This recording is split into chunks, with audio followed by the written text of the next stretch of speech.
Iniciando a conversa de redação desta sexta-feira, participação Eduardo Costa, Júnior Moreira, sociólogo Luiz Flávio Sapori e a nossa colunista de economia Rita Mundim. Você, ouvinte Itatiaia, também pode participar, opinando pelo WhatsApp do jornalismo, 99996-7074, 99996-7074, mande pra gente uma mensagem de texto com a sua opinião. Não se esqueça de colocar o seu nome e o bairro para facilitar a nossa interação aqui.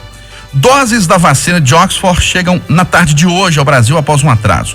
O presidente Jair Bolsonaro e os ministros da Saúde e das Relações Exteriores negaram problemas diplomáticos com a Índia e com a China. O cônsul indiano em Minas também minimizou a situação. Todo mundo está dizendo, Rita Mundim, que esse atraso na vacina de Oxford para o Brasil e nos insumos da China aqui para o nosso país, tudo se refere a questões burocráticas e não impasse diplomático. Bom dia para você mais uma vez. Bom dia, Eustáquio. Até ontem a gente comentava sobre isso, eu falei que tem de tudo um pouco nisso daí. Tá todo mundo querendo a mesma coisa no mundo, só que aqui no Brasil, dada a politização de tudo aqui é ampliado, é amplificado. Nós vimos ontem o Joe Biden falando que vão morrer mais 100 mil americanos. Nós vimos ontem o Joe Biden falando que vai haver uma demora no sentido de vacinar toda a população americana. Mas isso não tem problema, é o Joe Biden que está falando. Então, tudo que acontece no Brasil, existe aí uma tentativa de politizar, de amplificar e colocar tudo na conta do Bolsonaro. Então, as coisas estão acontecendo no mundo inteiro, porque o mundo inteiro está enfrentando essa pandemia. Todo mundo quer vacina, todo mundo quer vacinar o quanto antes, mas aqui não. Tudo que acontece é problema de gestão do governo Bolsonaro. Eu acho que a gente tem que aprender a olhar e a filtrar um pouco as coisas, antes de uma forma muito simplista, colocar a culpa em quem está tentando fazer. Pode estar fazendo mal, poderia fazer melhor, mas existe uma diferença muito grande no mundo. Existe a diferença entre os que falam e os que fazem. E a sua avaliação, Luiz Flávio Sapori? Bom dia para você.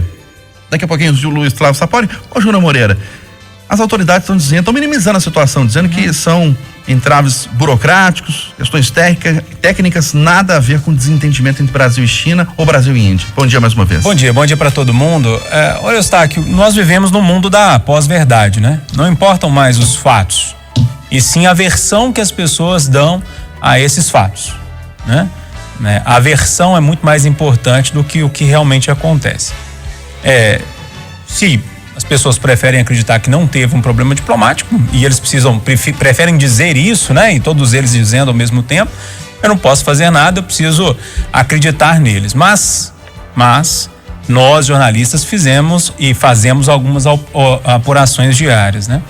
Ontem, um empresário que tem negócios no ramo agropecuário com a Índia, um empresário mineiro, me soprou que uma comitiva de empresários, né, brasileiros, que conseguiu destravar esse impasse que estava acontecendo com a China, com a Índia, por causa da questão envolvendo os BRICS lá, a votação do Brasil em Câmara de Comércio, enfim, uma confusão lá. E aí eles conseguiram destravar, a situação foi resolvida. Sobre a China, mais uma vez, né, o que eu consegui apurar dessa história toda, conversei muito com os amigos que moram em Brasília ontem, e todos eles vão no mesmo sentido, Eustáquio, que eu não tinha colocado no radar ainda, que é um problema envolvendo o leilão de 5G. Por isso o ministro das Comunicações, Fábio Faria, entrou também na negociação. Basicamente é o seguinte: a China não tem intenção nenhuma de romper com o Brasil os contratos firmados já para colocar vacina, de forma alguma. O problema é que a China está fazendo um jogo de bastidores e colocando esses insumos da vacina no meio, tendo em vista o leilão do 5G que está por vir, né? Então olha, a gente manda os insumos, a gente vai cumprir tudo direitinho, mas a gente pode mandar mais rápido ou mandar dentro do cronograma, dentro do que é esperado, né? E em troca, nessa negociação, vocês precisam dar à Highway, que é a empresa chinesa que quer entrar na questão do 5G, as mesmas condições que vocês vão dar para as outras empresas que vão entrar nesse mercado, né? Que vão entrar nesse leilão. Então, as informações que eu consegui apurar, e eu consigo fazer a análise em cima dessas informações que eu consegui trazer para vocês. Ou seja, aconteceram sim problemas diplomáticos, aconteceram também problemas técnicos, evidentemente, porque todo mundo quer essa vacina, mas na questão da Índia, empresários conseguiram ajudar a destravar essa situação. Na questão da China, né, a briga ali, o jogo de interesse envolve o leilão do 5G que está chegando por aí. Ô Luiz Flávio Sapori, você acredita nessa versão das autoridades, que são problemas burocráticos, ou é desentendimento diplomático mesmo? Bom dia. Bom dia, Eustáquio, meu prezado Júnior, Rita, Eduardo, acho que Eduardo também está conosco, né? Com todos os ouvintes do Conversa. Ô, Eustáquio, em parte não há questão burocrática, é um fato, é inegável, mas a questão burocrática é apenas o pretexto de um problema de relações exteriores, um problema diplomático, inegavelmente. Não há como tapar o sol com a peneira. A China, de alguma maneira, está jogando com o Brasil, obviamente, por interesses econômicos, comerciais, como sinaliza o Júnior Moreira, mas há também o aspecto que outras fontes, Júnior, têm chamado a atenção, outras evidências apontam que o governo chinês e a diplomacia chinesa está em alguma medida retaliando as ações do Ministério das Relações Exteriores do Brasil, que ao longo de todo o ano de 2020, né, criticou o país, chamou atenção para eventual impacto do vírus, da origem do vírus e dos malefícios que isso provocaria em todo mundo. Então, há um erro claro, né, de condução da política externa brasileira que aconteceu, obviamente, ao longo de todo o ano passado, Eustáquio, que está se reverberando agora. Então, não há como ignorarmos que o Brasil paga o preço de equívocos graves na condução da pandemia, equívocos graves tanto por parte do Ministério da Saúde, por parte do Ministério das Relações Exteriores. É impressionante como o senhor Ernesto Araújo ainda permanece no cargo, né? Em função de todos os erros que ele cometeu, e o governo Bolsonaro vai colhendo os frutos do seu negacionismo, né? A gente tem que ser muito claro com as coisas. Desde o início da pandemia, o governo Bolsonaro, o presidente da República, minimizou o problema, adotou uma postura de ignorar a gravidade da situação, colocou a China no centro das atenções, criticou o país, e agora nós precisamos da China, da vacina, dos insumos, para prosseguirmos no Plano Nacional de Vacinação. Então, agora o governo tem que voltar atrás, e é isso que ele está fazendo. Ele está negociando com a China, está de alguma maneira mudando o seu discurso e sua postura diplomática para, em alguma medida, poder reverter ou minimizar os erros graves que já foram cometidos, né? Ô, Júnior Moreira, e saiu do ar um aplicativo do Ministério da Saúde que recomenda tratamento precoce para a Covid-19. Pois é, Eustáquio, eu não consegui acessar o aplicativo porque eu realmente não sabia da existência dele. Quando eu fui tentar acessar, realmente ele está fora do ar, ele não existe mais. Mas eu consegui pegar alguns relatos de pessoas que usaram esse aplicativo, e o relato é uma coisa impressionante, né? Independentemente, segundo esses relatos, o que você colocava no aplicativo, sei lá, a resposta: você está sentindo dor de garganta? Sim. Ah, você está sentindo dor no pé? Não. Ah, você está...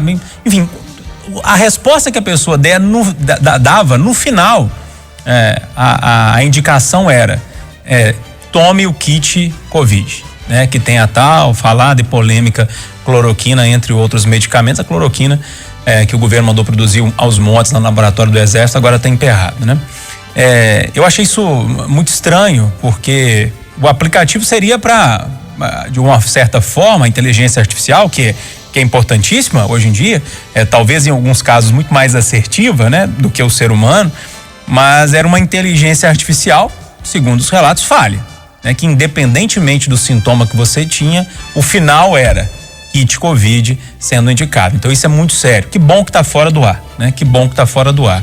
Mas tem um relato interessante, eu estou aqui no blog do Diogo Schelp de hoje, e eu estava lendo mais cedo, achei interessantíssimo, porque tem a ver com essa tal polêmica cloroquina, que você cita o nome cloroquina, é uma coisa se está Bolsonaro ou Lula, né? Vira briga, vira discussão.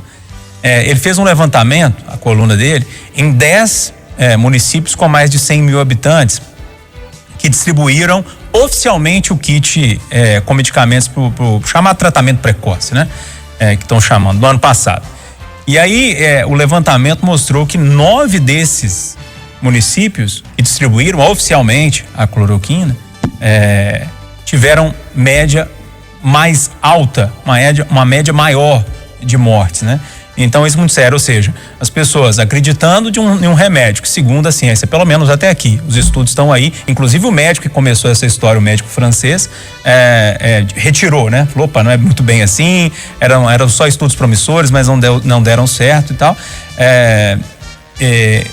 Essas pessoas usavam o medicamento, né? Deixavam de procurar tratamento específico para a doença e acabaram morrendo. Pelo menos essa é a conclusão tirada lá do blog do Diogo Schelp, que eu achei muito interessante, porque foi um levantamento e o levantamento é grande. Se alguém tiver curiosidade de ler, vá lá, tá lá no site do UOL, o blog dele fica hospedado lá, que é muito interessante. Enfim, é uma polêmica danada esse medicamento. Eu não me sinto tão à vontade para discuti-lo assim, porque eu não sou médico. Se eu fico doente, o médico me indica, eu tomo, porque é o médico que está me indicando, né? Mas o meu grande problema com esse medicamento, desde o início, e com todas essas questões envolvendo a Covid-19, que toma medicamento, toma, não toma, é a automedicação, que é muito perigosa, não só para cloroquina, mas para qualquer outro remédio, né? E esse aplicativo levava as pessoas a fazerem uma automedicação. É uma coisa muito séria e um aplicativo oficial, né? Esse que é o maior problema. Ô Rita, ainda nesse assunto, tá ganhando força aqui em Minas Gerais um manifesto assinado já por quase 1.000 médicos valorizando a vacina contra a Covid-19 e contra a prescrição de remédios sem comprovação científica para o tratamento da Covid. Pois é, né? Mas existem médicos, né, que prescreveram a hidroxicloroquina. Eu já narrei aqui para vocês que eu tive casos na família, não aqui em Minas Gerais, mas em estados diferentes, no Rio de Janeiro e em Sergipe, em que o primeiro protocolo, que foram, né, meus irmãos, minha irmã e meu irmão, onde tiveram Covid, e os médicos prescreveram. Então, eu tô fazendo um relato real. Então, é um tema polêmico, há controvérsia, mas existe, né, aquele caso daquela médica lá da Bahia, que ela bate na tecla todo dia. Então, eu não sou médica e eu não vou aqui dar pitaco, mas quando você está doente, você está frágil. Então, o médico é aquela pessoa que você procura para que te dê uma solução, faça um diagnóstico e te recomende alguma coisa. Então, assim, eu estou fazendo relatos reais e outros que eu já ouvi, onde a hidroxicloroquina foi prescrita por médicos. Então, é polêmico e o futuro dirá. Agora, a gente tem que confiar no médico que a gente procura. E para vocês, Apóstolo, foi prudente sair do ar esse aplicativo ou não? Pois é, eu tô lembrando que alguns dias atrás, Eustáquio, você pode confirmar essa informação, o ministro da Saúde, o senhor Pazuello, disse que o ministério em nenhum momento defendeu o tratamento precoce, né? Não foi isso? Ele falou isso, sim. Ele falou isso? Falou. Que era uma mentira, ele falou, não, ele falou que supostamente era o atendimento precoce. Ele fez o jogo com as palavras. E está confirmado que o Ministério da Saúde defendia e propagava, a mando do presidente Bolsonaro, que fique claro, o tratamento precoce, negado em todo mundo. Não há controvérsia no mundo em relação à cloroquina, gente. Os estudos internacionais, a Organização Mundial de Saúde já divulgou, né, protocolos claros nesse sentido. Não há mais controvérsia, não há dúvida. Cloroquina, ivermectina tem uma capacidade nula de prever ou de prevenir a doença, a Covid-19. É um médico ou outro que se arroga na prerrogativa de defender isso. Do ponto de vista científico, dos estudos publicados recentemente, né, das principais entidades de epidemiologistas do mundo, elas são muito claras, consensuais. O tratamento precoce para a Covid não existe. A ciência dessa área já tem muita clareza nisso. E aqui não é opinião pessoal, eu não estou afirmando o que eu acho, o que eu acredito, porque essa discussão, né, Júnior Moreira, não é uma discussão ideológica, política, não é uma discussão se você é de direita ou de esquerda, né? Defender cloroquina ou ir contra cloroquina não diz nada sobre minha ideologia política, como o governo Bolsonaro fez ao longo de 2020. De novo, quem politizou, quem ideologizou essa discussão da cloroquina, da ivermectina, foi o presidente Bolsonaro. A gente tem que ser claro com as coisas, não há como negar agora, depois de um ano de enfrentamento da pandemia, e nós estamos nessa situação caótica. E aí, se me permite, Eustáquio, eu vou chamar atenção para um aspecto que está me preocupando muito, o discurso do presidente de que o Supremo Tribunal Federal o impossibilitou de coordenar o enfrentamento da pandemia, o que é mais uma mentira. Vamos deixar as coisas mais claras de novo. O Supremo Tribunal Federal apenas definiu que o presidente não poderia tomar decisões em relação ao isolamento social nos municípios. Não impediu que o Ministério da Saúde coordenasse um esforço nacional de enfrentamento da doença. Não impediu que o Ministério da Saúde fizesse um planejamento para adquirir as vacinas. Ou seja, nada foi feito nesse sentido e agora estamos correndo atrás do prejuízo. Então, é importante que os ouvintes da Itatiaia não se deixem levar por discursos muitas vezes falaciosos, que agora, né, dado a gravidade da situação, dada a necessidade da vacina, ninguém mais reconhece o erro cometido, né? Agora está todo mundo tirando o corpo fora, mas é inegável o fato. O governo federal se omitiu na coordenação nacional da enfrentamento da pandemia. Algo, né, que se esperava num país federativo, com autonomias relativas de municípios e estados, mas onde o Ministério da Saúde é sim a grande instância de articulação do Sistema Único de Saúde. Ô Rita, bom dia. Enquanto Belo Horizonte pode avançar na reabertura do comércio, São Paulo vai entrar em fase vermelha todos os dias às 8 da noite contra o agravamento da pandemia. O Eustáquio, antes de eu entrar nesse assunto, eu só gostaria de lembrar que ontem na Globo News eu estava vendo o diretor da Fiocruz e, fazendo um contraponto, o governo federal entrou num pool de compra de vacina. O governo federal comprou a vacina da AstraZeneca e, segundo o diretor da Fiocruz, até abril serão vacinados 50 milhões de brasileiros com essa vacina. Os insumos estão chegando, houve um atraso, não por causa do Bolsonaro, nem por causa do governo federal, houve um atraso do fornecedor na chegada dos insumos. Com os insumos em solo brasileiro, em 3 semanas começa a produção da vacina. E segundo o cronograma da Fiocruz, até março, de 20 a 30 milhões de brasileiros serão vacinados com essa vacina comprada pelo governo federal e até abril 50 milhões de brasileiros. Voltando a São Paulo, lá em São Paulo é o seguinte, ou você trabalha ou vai para casa. Podia ser a mesma coisa aqui em Belo Horizonte, porque lá é o seguinte, você não pode sair depois das 8 final de semana. O que está certo, a atividade econômica prevalece, você trabalha ou fica em casa. E o mesmo poderia ser feito aqui em Belo Horizonte. E para você, Luiz Flávio Sapori, avançar na reabertura do comércio, manter como está? São Paulo está certo ou não?